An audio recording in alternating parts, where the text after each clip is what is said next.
Behind her, her mother moved quietly, trying not to disturb the fragile silence.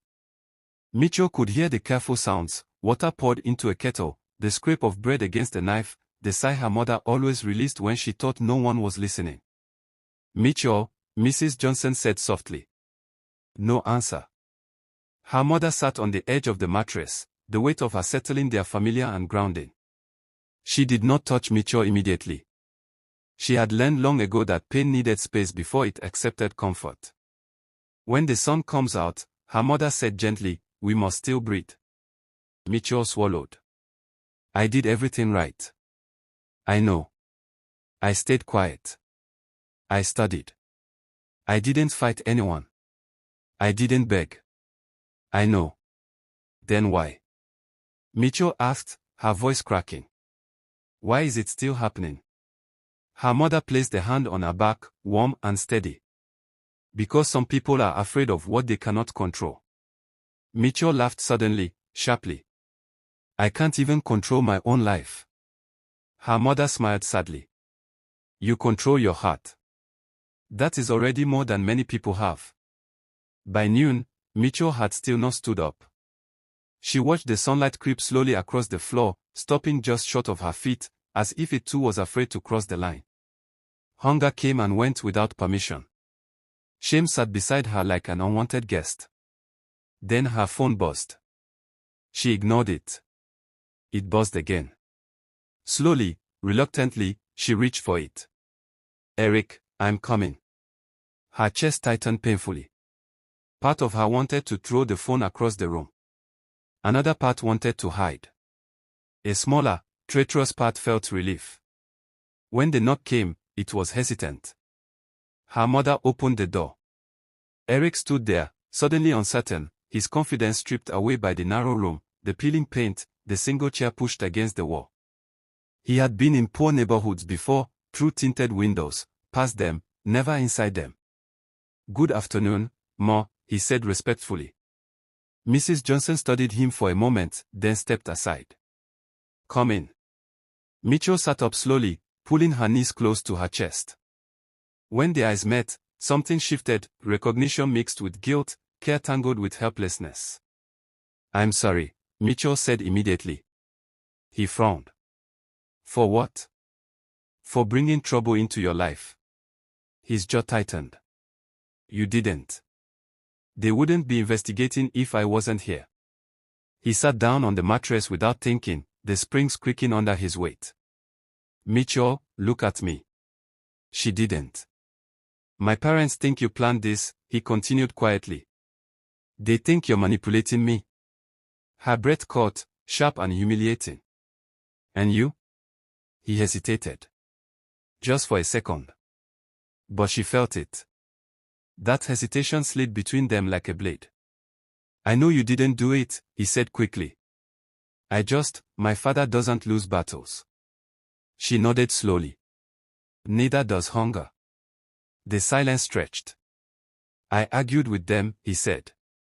"They don't listen." "They never do," Mitchell replied. "Power doesn't like questions." She looked around the room, suddenly embarrassed by everything, the thin mattress, the cracked wall, the single pot on the stove.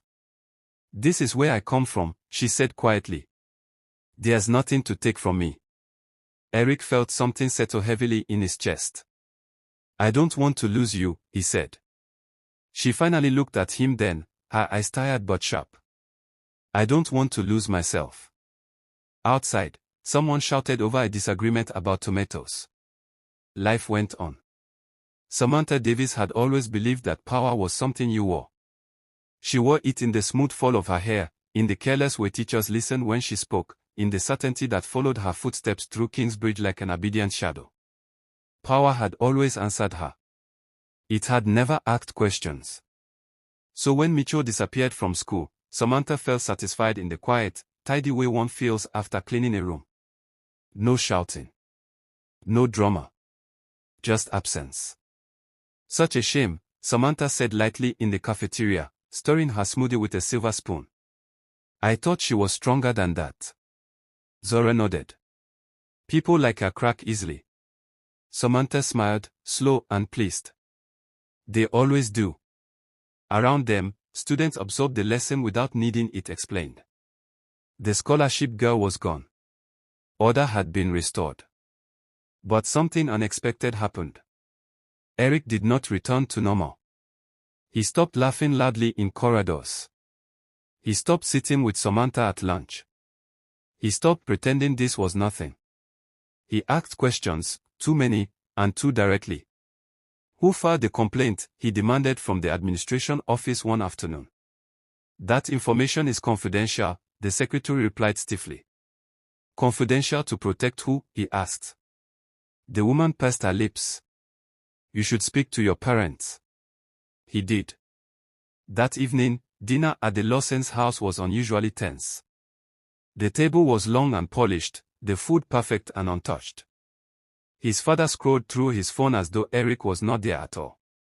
She's innocent, Eric said suddenly. His father did not look up. That is unlikely. You don't even know her. I know her type, Mr. Lawson replied calmly. Ambitious. Strategic. Desperate. Eric's hand tightened around his fork. She didn't ask me for anything. Yet, his father said. Something in that word, yet, made Eric realize how little space there was for truth in rooms like this. You're punishing her because she exists, Eric said. His father finally looked at him then, his gaze sharp. I am protecting you. From what? From chaos. Eric pushed his chair back. You're afraid. Silence fell. His father's voice dropped.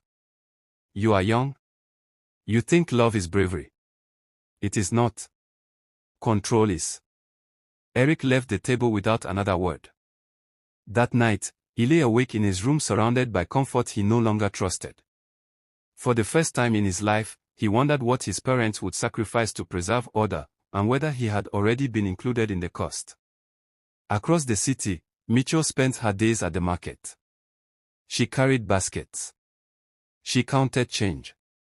She smiled politely at women who whispered behind her back. That's the girl, someone murmured once. The one that wanted to trap a rich boy. Mitchell pretended not to hear. But shame has weight. It bent her shoulders. It slowed her steps. It crept into her sleep and turned dreams into reminders.